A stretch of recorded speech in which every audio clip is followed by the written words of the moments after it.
Vande Mataram.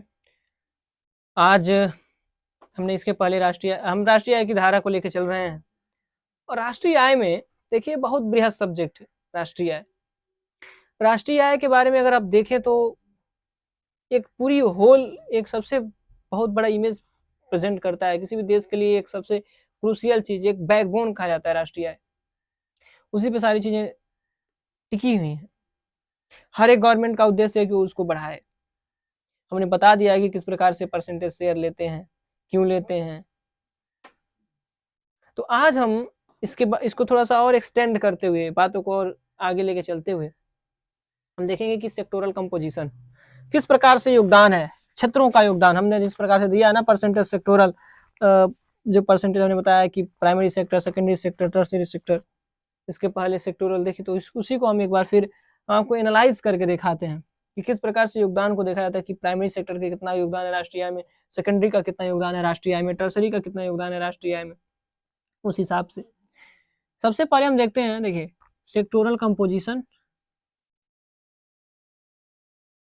Sectoral composition इन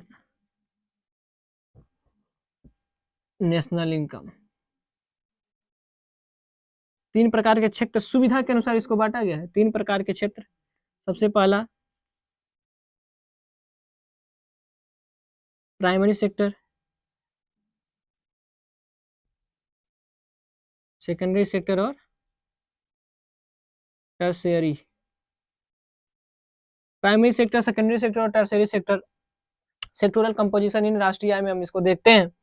और primary sector में क्या होता है, प्राइमरी सेक्टर में जो बेसिक चीजें होती हैं, जैसे कि जो प्रकृति द्वारा उत्पादन किया जाता है, जिसका गेहूं हो गया, चावल हो गया, आटा हो गया, गेहूं, चावल, गेहूं हो गया, धान वगैरह। और फिर हम इसको देख लेते हैं, खनन विभाग, जैसे माइंस वगैरह निकलते हैं, जैसे धातुएं निकलती हैं, तो प्रकृति द्वारा प्रदत्त चीजें हम प्राइमरी सेक्टर में रखते हैं। उसके बाद है विनिर्माण क्षेत्र।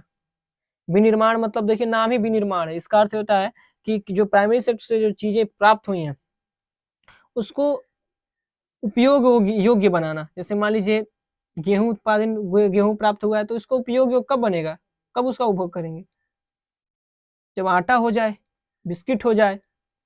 तो विनिर्माण करते हैं हम, निर्माण नहीं करते। निर्माण तो प्रकृति ने किया, जिसे प्राइमरी सेक्टर बोलते हैं। विनिर्माण मतलब उसको प्रोसेस करते हैं, उसकी उपयोगिता को और बढ़ाते हैं, उसके उपयोगिता को बढ़ाना, उसकी उसकी विशिष्टीकरण बढ़ा, उसकी क्षमता बढ़ी, हम उसको अपने ग्रहण योग्य बनता है, उपभोग योग्य बनता है, इसीलिए हम इसको विनिर्माण क्षेत्र बोलते हैं। तो प्राइमरी सेक्टर से विनिर्माण क्षेत्र। और फिर जो टर्शरी सेक्टर क्या है, ये है ट्रांसपोर्टेशन। ये इन दोनों के बीच में क्या करता है, बैलेंस बनाता है। विनिर्माण क्षेत्र को प्रोत्साहन करता है यही, प्राइमरी सेक्टर को प्रोत्साहन करता है यही, टर्शरी सेक्टर का बहुत बड़ा योगदान है इसमें। और देखिए हमने बताया है कि सबसे ज्यादा हर एक देश क्या चाहता है, हर एक डेवलपिंग इकोनॉमी क्या चाहती है कि उसका जो परसेंटेज शेयर है उस टर्शरी सेक्टर का, उसका योगदान बहुत ज्यादा हो उसके राष्ट्रीय आय में। क्यों? क्योंकि इसकी जो सप्लाई होती है वो फ्लक्चुएट नहीं करती। अब आप ही बताइए, बारिश से इसकी क्या लेना देना है? अगर कोई ट्रक जा रहा है तो बारिश में उतना इफेक्ट नहीं होगा, वो इसे निकल जाएगा। तो इसकी सप्लाई फ्लक्चुएट नहीं करती। लेकिन इसमें अगर बाढ़ आ जाए प्राइमरी सेक्टर में, तो सारा अन्न खराब हो जाएगा, अन्न खराब हो जाएगा और सारी चीजें सड़ने लगेंगी। तो इसका क्या होगा, सप्लाई फ्लक्चुएशन बहुत ज्यादा होता है इसमें। इसमें इसकी तुलना में कम होता है और इसमें इसकी तुलना में बेहद कम होता है। इसीलिए हर एक देश चाहते हैं कि जो टर्शरी सेक्टर है उसका योगदान उनकी राष्ट्रीय आय में बढ़े। तो सर अब बता दिए हमने, इसके पहले चर्चा किया था कि क्यों सप्लाई फ्लक्चुएट होती है इसमें, इसीलिए इसको कम किया जाता है, चाहते हैं कि कम, हम इसको क्यों परसेंटेज में लेते हैं, हमने ये भी बताया था पिछले वीडियोज में। हमने देख लिया है सेक्टोरल कंपोजिशन नेशनल इनकम, ठीक है, किसमें, प्राइमरी, सेकेंडरी और टर्शरी। अब एक तरीके से और हम देखते हैं सेक्टोरल कंपोजिशन किसके आधार पे, क्षेत्रों का योगदान किसके आधार पे, अकॉर्डिंग टू ऑर्गेनाइजेशन। राष्ट्रीय आय का योगदान है वो किसके आधार पे देखेंगे, ऑर्गेनाइजेशन के आधार पे। दो प्रकार का है ये भी, एक होता है ऑर्गेनाइज सेक्टर और दूसरा होता है अनऑर्गेनाइज सेक्टर।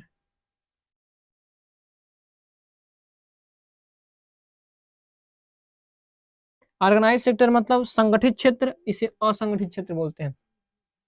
ऑर्गेनाइज सेक्टर का मतलब ये होता है कि कोई भी कंपनी है, रजिस्टर्ड है, जैसे मान लीजिए या तो पंजीकृत है या तो संसदों द्वारा वैधानिक कंपनी है, तो कोई भी कंपनी है वो रजिस्टर्ड है। इसका मतलब होता है कि सारी चीजें उसकी एक ऑर्गेनाइजेशन, एक संगठन के रूप में काम करता है, वो अकेले नहीं है, संगठन के रूप में वो काम तो करता है और उसकी एक टाइमिंग होती है। जैसे मान लीजिए ऐसा है कि अगर आप किसी मान लीजिए रिलायंस में गए या जो अपनी कंपनीज है, भारतीय रेल है, उसमें गए, तो उसके एक फिक्स चीजें हैं कि 10 बजे से जाना है, 4 बजे छुट्टी है, फिर उसके इतने वीक में इतनी छुट्टी है, तो आप काट नहीं सकते, आप बंधे हुए हैं, आपको जाना ही पड़ेगा। इसलिए ऑर्गेनाइज सेक्टर को उस तो पूरे पंजीकृत है, उसकी पूरी व्यवस्था ढांचागत ऐसी है। अनऑर्गेनाइज सेक्टर में क्या होता है, अनऑर्गेनाइज सेक्टर का मतलब ये होता है कि इसमें कोई विशेष, इसमें आपके ऊपर निर्भर होता है। जैसे समझ लीजिए आपने दुकान खोला है किराना के, और बगल रिश्तेदारी में शादी पड़ गई, तो आप भैया शटर गिराते हैं, निकल जाते हैं रिश्तेदारी में, पूरा परिवार लेके बोलते हैं आज दुकान नहीं चलेगा। तो इसी को ऑर्गेनाइज सेक्टर, अनऑर्गेनाइज सेक्टर मतलब कोई टाइम बाउंडेशन वगैरह कुछ नहीं है, आप ऐसे जाए, मन करे तो खोले, ना मन करे तो 1 महीना बैठ जाए, मत जाए, तो ये आपके ऊपर है, मन करे तो बंद कर दें, तो ये सब आपके ऊपर होता है। लेकिन आप पंजीकृत इन सारी कंपनियों को बंद नहीं कर सकते हैं, जब तक जिस प्रोसेस से गुजारा गया उस प्रोसेस से इसको निकालना भी पड़ता है, इसीलिए इसे अनऑर्गेनाइज सेक्टर बोलते हैं। एक और सेक्टोरल कंपनी, तो इनका भी तो योगदान होता है सर कंपनी में, इसीलिए हम इसको देखते हैं। और तीसरा क्या होता है, तीसरा होता है ऑनरशिप, अकॉर्डिंग टू ऑनरशिप।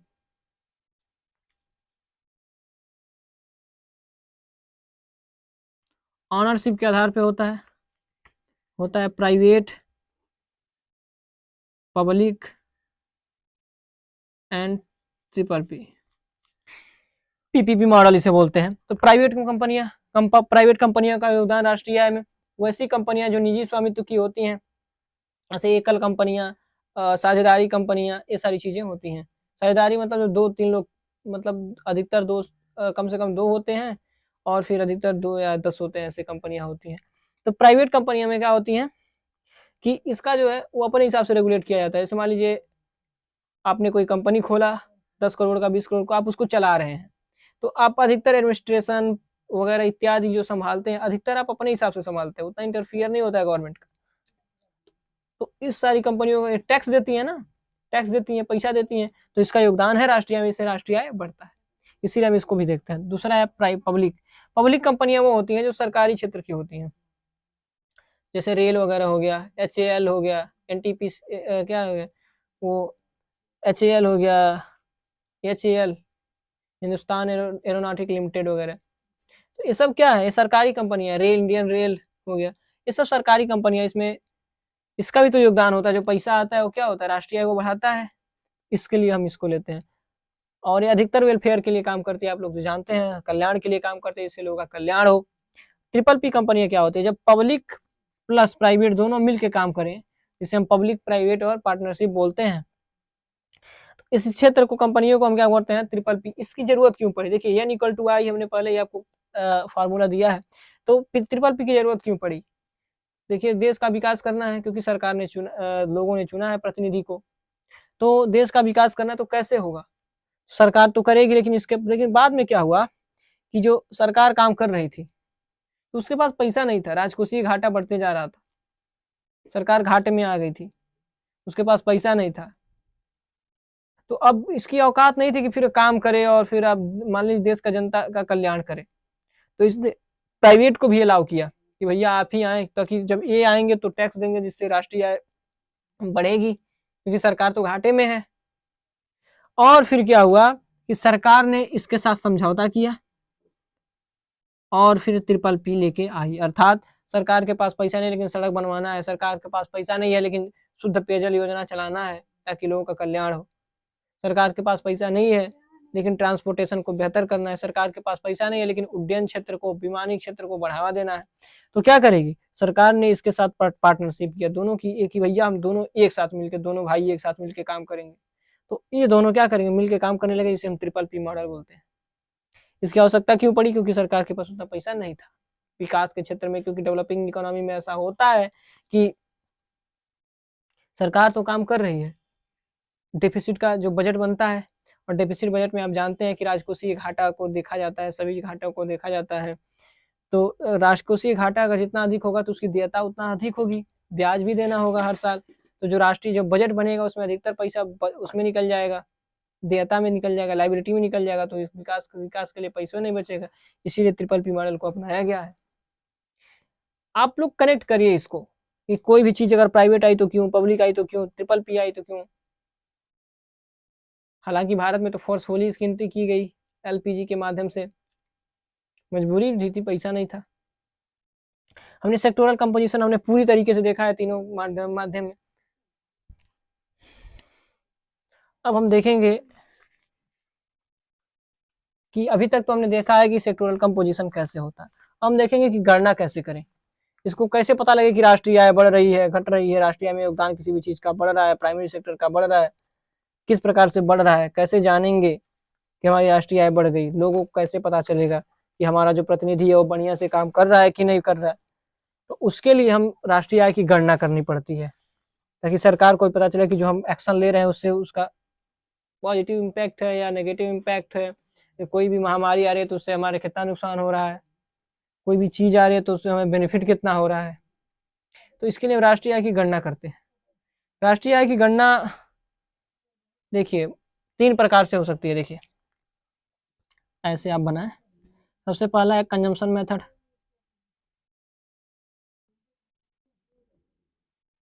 दूसरा है एक्सपेंडिचर मेथड, और तीसरा है प्रोडक्शन मेथड।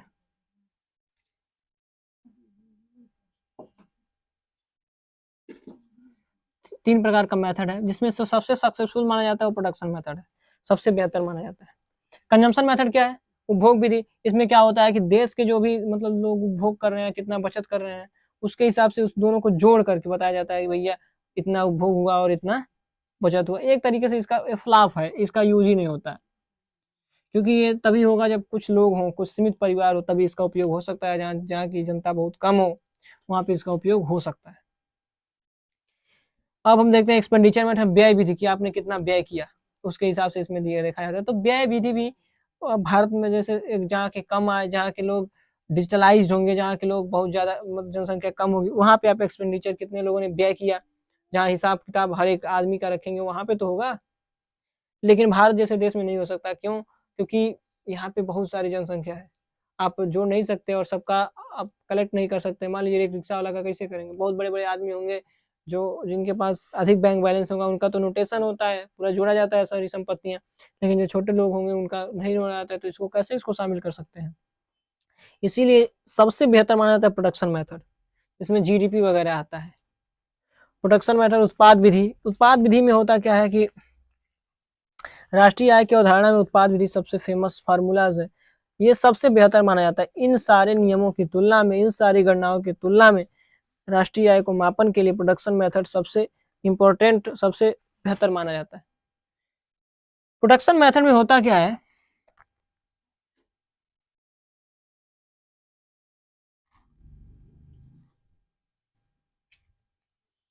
प्रोडक्शन मेथड में हम देखते हैं कि किस प्रकार से कंपोजिशन देखते हैं कि किस प्रकार से राष्ट्रीय विधि से, मतलब कि उत्पादन विधि से हम देखते हैं कि कितना उत्पादन हो रहा है, अपने देश का उत्पादन कितना हुआ, बाहरी देश के लोग जो हम लोगों के दोस्त, जो बाहरी देश के लोग आके अपने वहाँ कितना उत्पादन कर रहे हैं, अपने देश के लोग बाहर जाके कितना उत्पादन कर रहे हैं तो पैसा भेज रहे हैं।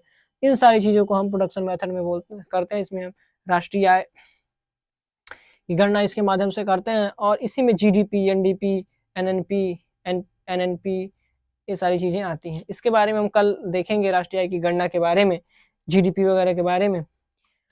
अब हम इसका फार्मूला दे देते हैं कि राष्ट्रीय आय जो नेशनल इनकम है, एनआई, देखिए इसको नेशनल इनकम, इसको एनएनपीएफसी बोलते हैं। पहले इसको एनएनपी मार्केट प्राइस बोला जाता था, लेकिन बाद में इसे एनएनपीएफसी बोला गया। अभी हम इसके अगली बार में जब उसकी चर्चा करेंगे जीडीपी वगैरह की, उसमें हम इसको देखेंगे। इसमें होता है क्या कि किसी देश के इसका मतलब क्या होता है, किसी देश के आर्थिक सीमा के अंदर उत्पादित वस्तुओं एवं सेवाओं के अंतिम मूल्य को राष्ट्रीय आय में हम रखते हैं, उसके साधन मूल्य को, और उस साधन लागत पे हम उसको राष्ट्रीय आय कहते हैं। इसकी कुछ शर्तें हैं, अभी देखिए हम इसके उत्पादन की विधि तो हम कल देखेंगे कि प्रोडक्शन मेथड से हम किस प्रकार से निकालेंगे। आज हम देख लेते हैं कुछ शर्तें, कंडीशंस। राष्ट्रीय आय की गणना करना वैसे इस विधि से भी आसान नहीं है, लेकिन सभी विधि की तुलना में ये आसान है, लेकिन वैसे इस विधि से भी आप उतना आसानी से नहीं कर सकते, क्योंकि बहुत ही दिक्कतें आती हैं। ये कुछ शर्तें हैं, देखिए कंडीशन। पहली शर्त, अधिक बचत वाला हो, मितव्ययी, मतलब कम खर्चा हो इसमें। ऐसा ना करें कि जितना आप करें, जैसे मान लीजिए आप राष्ट्रीय आय गणना कर रहे हो, जितना राष्ट्रीय आय उसे मतलब जितना पैसा मिल रहा है उसे ज्यादा आपको खर्चा लग गया, तो मितव्ययी होना चाहिए, बचत वाला होना चाहिए।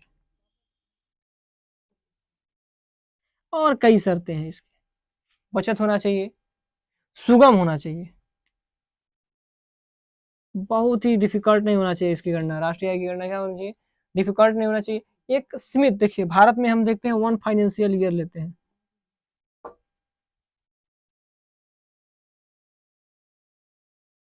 वन फाइनेंशियल ईयर अर्थात एक वित्तीय वर्ष लेते हैं। तो एक वर्ष में भी हो, सुगमता से भी, आसानी से भी हो, बचत भी उसमें कम, मतलब कि बचत हो उसमें, मितव्ययी हो, मतलब जितना मिले ऐसा नहीं कि उससे ज्यादा खर्चा हो जाए, जितना पैसा मिले। इस प्रकार से इनके आधार पे, इन शर्तों के आधार पे बचत हो, सुगम हो, एक फाइनेंशियल ईयर में हो, और फिर बेनिफिशियल हो, मतलब जब बचत में ही आ गया बेनिफिशियल की, अगर बेनिफिशियल लिख देते हैं हम इसे, बेनिफिशियल हो, लाभ वाला हो, ये नहीं कि इसी में आ गया ये भी, कि ऐसा नहीं हो कि अगर मान लीजिए 10,000 रुपया मिला तो 8,000 उसमें पैसा लग गया अधिकतर, क्यों माफी ना हो पाए, मतलब कितना व्यय ही हो गया आपका। सुगम हो अर्थात आप उसे आसानी से कलेक्ट कर ले, नहीं कि बहुत ज्यादा कॉम्प्लेक्सिटी हो। उसके अलावा फाइनेंशियल, एक फाइनेंशियल ईयर में हो, मतलब एक ही साल के अंदर आपको देना है इसको, निश्चित समय मान लेते हैं। फिर बेनिफिशियल हमने देख लिया है। अब हम देखेंगे कंडीशन, इसको देख ली, इसका कंडीशन हम देख लिए हैं। कल राष्ट्रीय आय की गणना, जो राष्ट्रीय आय की गणना उत्पादन विधि के द्वारा देखा जाएगा, जीडीपी, एनडीपी वगैरह। उसको क्यों लिया जाता है, क्योंकि वो सबसे आसान होता है, जितनी भी विधियां हैं राष्ट्रीय आय की, उसमें सबसे आसान होता है वो विधि, उत्पादन विधि, इसीलिए हम जीडीपी वगैरह उसमें शामिल करते हैं। आज के लिए बस इतना ही। अब आई होप आप लोग इस वीडियो को एंजॉय कर रहे होंगे, आपको मजा आ रहा होगा, कनेक्ट कर रहे होंगे। सो एंजॉय करें। वंदे मातरम।